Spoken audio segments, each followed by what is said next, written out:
Galing sa isang de buena familia, pero dahil pinalaking simple, sa kanilang yaman, wala siyang ideya. My allowance was one of the smallest sa class, but I can buy better food. So, we have this rich classmate who owns a grocery store. So, di ba you get a bottle of Coke or a soft drink? If you give back the bottle, then you get your deposit. Kami nagsasoli ng bottle. Kami nagsasoli ng bottle to get the deposit. At ngayon, kahit na kilalang kilala bilang isang doktor, gaya ng karamihan sa kanyang pamilya, tinitiyak din niya na ang trato sa kanilang mga pasyente walang pagkakaiba. That's what my dad told me. Treat everyone the same, whether they're poor or rich.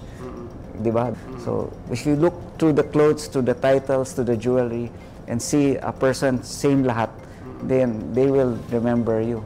Diba? Because you gave them the same treatment.